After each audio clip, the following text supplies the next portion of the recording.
video, you're going to learn how to paint an easy and gorgeous galaxy sky. I am so excited to show you. All systems go, let's blast off. So the first step, we're going to prep our canvas with our masking tape. To do that, we're going to take a couple of measurements. So the first one is the midway point at the bottom of the canvas, and then we're going to measure about 4 inches up on either side. And these are just going to help us to know where to put our masking tape down. Now I already have a couple of pieces of masking tape cut, and I'm going to place them down where I've marked on either side. And it's going to look like an upside down triangle. And another thing I found useful was actually using the extra bit of tape and taping it down to my surface.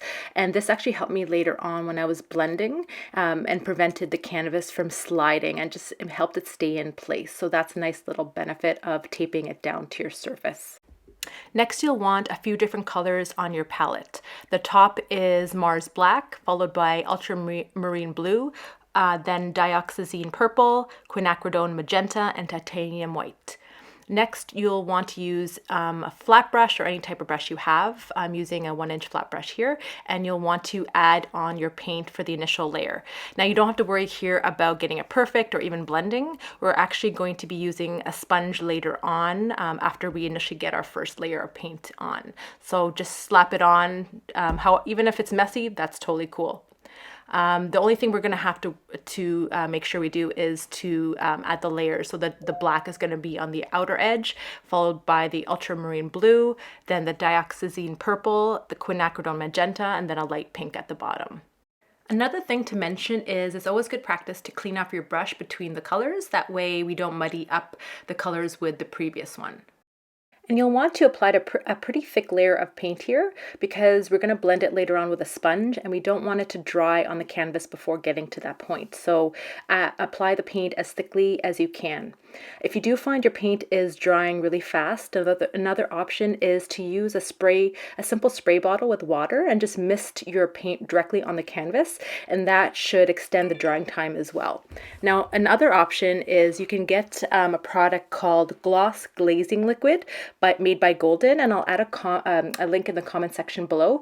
And basically it's a really great product, and you just mix it directly in with your paint, and it extends the drying time of acrylic paint, so you don't have to worry about misting it or adding a really thick layer, which is what I've done with these paints. So I pre-mix them with the Gloss Glazing Liquid before, and they're going to stay wet for longer on my canvas.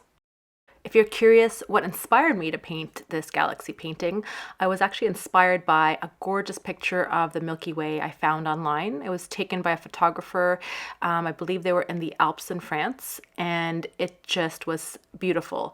And so I wanted to bring elements of that picture into my painting. So you'll notice that the Milky Way kind of has an arc shape in the sky, and that's where it's coming from. It was inspired by the actual picture. And I'm going to link that picture in the description below so you can check it out as well. When you're done adding your first layer of paint, we're going to start blending with a sponge. Now I'm using an artist sponge here, and I'm going to link it in the description below. But if you don't have an artist sponge, you can use a clean kitchen sponge if you have one laying around. Now with the sponge, I started out blending with the lightest colors, and then I worked my way up to the darker colors. The reason being is we don't want the darker colors to muddy up the lighter ones. So for example here, I started with the light pink with the magenta. I blended those colors first, and then the magenta with the purple, followed by the purple with the blue, and then finally the blue with the black. In terms of using the sponge, it's actually super easy. All you're going to do is use a light dabbing motion on your canvas, and the sponge is actually going to do the work for you. This is why I find the sponge is a great tool for beginners to use, especially when you want to blend different colors. I find blending with a brush a little bit more challenging, but with the sponge, it's super easy right off the bat. Here I'm just finishing off the final black and blue blend, and as you can see already, the blends look amazing, and this is just the first layer. So sponges are a great tool to use, especially for beginners, and if you haven't already had a chance to use one, I hope this tutorial inspires you. Now, once you're happy with the blending work with this layer, we're gonna leave it to dry, and then we're gonna come back and do a second layer. Now, the reason we're doing a second layer is because it's gonna look more dimensional with 2 layers of paint, and also it's gonna give you better coverage on your canvas, because sometimes acrylic goes on pretty thin and you'll need an extra layer to cover it up. While my paint was drying, I also went ahead and rinsed off my sponge so that's nice and clean for the second layer. For this layer, we're going to repeat the exact same steps as we did before. So we're going to have the black on the outer edge, followed by the ultramarine blue, the dioxazine purple, and the magenta, and the light pink at the bottom. The only additional step we're going to do in this layer is we're going to add a little bit of white going through the Milky Way. And this is going to give an extra dimension to the Milky Way. So you might be wondering why I'm wearing gloves to paint. So I'm a messy painter. Paint just ends up finding its way onto my hands no matter what I do. And right now I'm suffering from a flare-up of eczema on my hands. It's winter where I am. I'm in Canada, and it's super, super dry. So I wanted to avoid washing my hands a gazillion times, which is normally what I do when I have to paint. So I decided to wear gloves to protect them. I know this is kind of off topic, but if anyone else out there suffers from eczema and you have any tips, suggestions, or even products that you use that work, please let me know. I find this winter especially hard on my eczema because of all the extra hand washing we're doing with everything going on in the world. So yeah, if you have any ideas and tips, I would love to hear about it. So here we're going to add, as I mentioned before, the pure white into the middle of our Milky Way, which is going to give our Milky Way an extra dimension. And then we're going to use our sponge and we're going to lightly blend it. So it's going to be not a stark white. After blending, it's going to be more of a light pink. So we take our clean sponge, and as we did in the first layer, we're going to start with the lightest color, which is our light pink, and we're going to work our way up. So from light pink to magenta, and then we're going to blend between the magenta and the purple, and then blend between the purple and the blue, and then the blue and the black. Since this is our final layer, you can decide which colors you want to bring out more into your night sky. So for example, if you find it's just too purple for you and you want a little bit more blue, then add a little bit more blue into this layer and blend. Or vice versa, if you want a little bit more purple, then you can add a little bit more purple here. Just have fun and add the colors that you like. I find using the sponge and doing the blending work is really therapeutic and actually very relaxing to do. You don't have to really think too much. You're just kind of dabbing away. So make sure you take advantage and enjoy this part.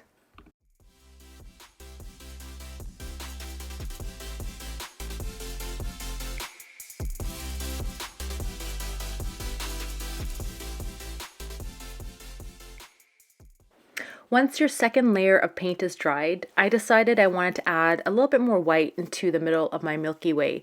I found once it dried, it was a little bit dark, and the last step where I was blending the white with the pink, it blended a bit too much, so I just went ahead and added a little bit more pure white to the center, and I used the brush to blend it. And I kept a little bit of the white unblended, which I found give it a really neat effect. So you can, this is optional, this part, so you can decide if you already like it in the second layer, then just leave it, but you can go ahead and add a little bit more white if you want to as well. So here I made sure I didn't overblend the white, and you can see a little bit of the white still sticking through.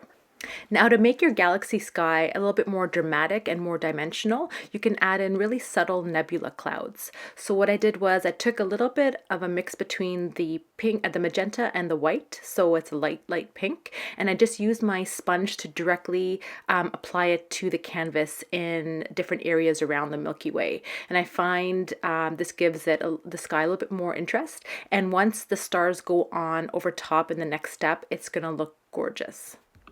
Now let's add some fun stars to our galaxy sky. Now this is a common question people often have, is how to paint realistic looking stars into a night sky. So you can definitely paint them individually, but the problem with that method is the star pattern isn't often random enough and it doesn't look as realistic. Another option that I love doing is actually flicking the stars onto your canvas, which gives it a really randomized look and is also faster to do. So to flick them, what I do is I make a really thin white paint, which I mix a dollop of pure titanium white paint with a tablespoon of water, and then I mix it with a simple paintbrush. And then I grab some of that liquidy white paint onto a paintbrush, and then I take a second paintbrush. And what I'm going to do here is I'm going to start tapping it on that second paintbrush. And then the paint from the first paintbrush is going to flick off of it onto my canvas in a random pattern. And then you would just move that paintbrush all over your canvas to make sure the stars go all over. And the first flicks that come out from the paintbrush, the stars are going to be larger. The more you do the flicks, even without reloading the paintbrush, the stars are going to get smaller and smaller since there's going to be less paint left on the paintbrush.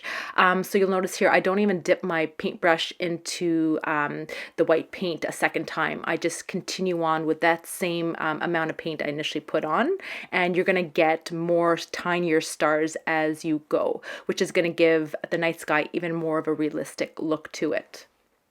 And it's fun too. Just be careful, it is a bit messy. So you can see here I have some white paper under my painting, so my desk doesn't have white splotches all over it. So you might want to cover up if you have anything you don't want to get paint over. Another method of flicking stars is using a toothbrush. Now you would use the same thin down paint as we did here, but instead you would dip the toothbrush into the white paint and then use your thumb to flick the bristles near the canvas. And this will give you a little bit more control over where the stars go, and also the stars will be finer than the flicking method I'm using here. I have used this method, but I find it a little messy, so I prefer this tapping method. And I can actually get the really fine stars if I just continue with the tapping without reloading my brush. Now we're going to add some silhouetted trees along our mountains. The paint I've used here is a simple black paint, and I've just watered it down a little bit more than I usually do. And then I'm using a 1/4 inch angled brush, and we're just going to add in the center of our trees first, which is just a vertical line. And then using your angled brush, you're going to add the shape of our trees, silhouette trees. And it's kind of hard to see here with my hand in the way, but you can see here I'm just using one stroke brush strokes to create the shape.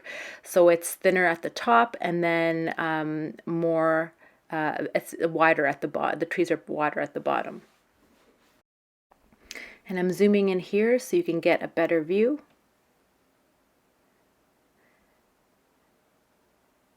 Maybe I need to learn this year how to paint without my hand getting in the way. That would be a good goal.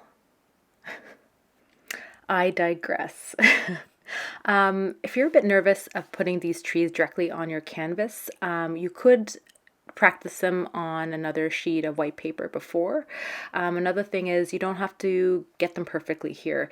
I just kind of put my first layer of my tree shape here, and then I went over it in places where I didn't really like where the shape was going or what the tree was looking like, and I went over it with my paintbrush afterwards. So you can kind of fix it after, so you don't really have to worry too much about getting it spot on the first time around. And also too, out in nature, trees are often asymmetrical. They're not perfectly equal on both sides. So if you have a couple of trees that are not looking, perfect, that actually will probably look more realistic in the end. So just have fun and add in your trees, add some few different ones, different shapes if you want to. Just enjoy it.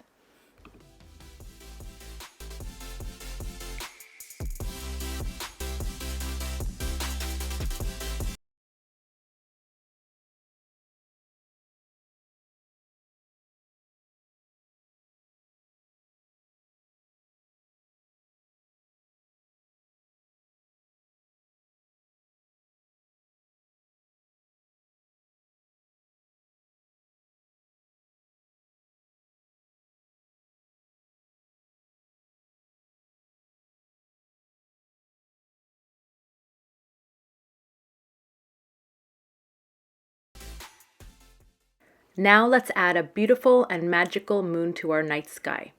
To make painting the moon even easier, I've created a moon template. You can grab that on my blog post, which is linked in the comments below. So you just simply cut it out with a normal piece of paper and scissors. and then you're going to place it over your painting where you want it to go, and you're just going to use the same paint as we used in the Flicking of the Stars, that really thin white paint. We're going to use that to paint inside the moon template with our brush. And then we're going to use our sponge, and then we're going to blend it. And this is going to make the moon even more translucent, which is the effect that I was going for here. And I also left the top part of the moon without paint.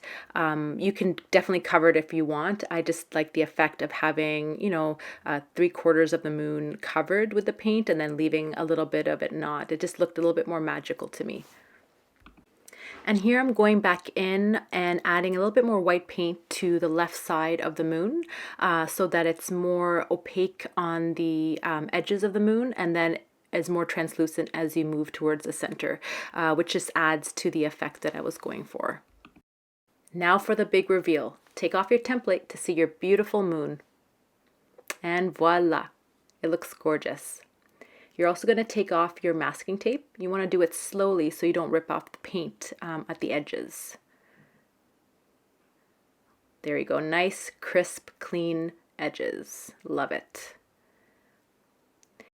And as I mentioned before, I'm a super messy painter, so I ended up getting some splotches of paint on the white part, but with acrylic paint, you can fix anything.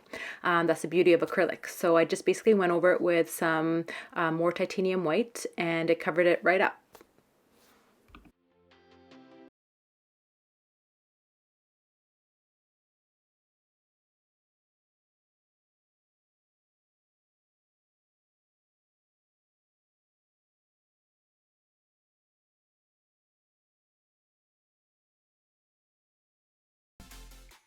This part is optional. I actually didn't initially plan to do this in the painting, but last minute I kind of ended up wanting to add some glow to the top of my trees that's coming from the moon. But as I said, it's totally optional. I just wanted to show you guys how I did it because it's really easy to do. So simply just add or use a small flat brush or angle brush, and then take some titanium white, and you're just going to add small lines of white paint at the top of your trees only, where basically the moonlight would hit it. And I like the way it looked. It adds a little bit more interest and beauty to the painting, and it's really easy to do. And there you have it, a galaxy night sky scene. I hope you guys enjoyed this tutorial. If you have any questions or you end up making this painting, please let me know in the comments below.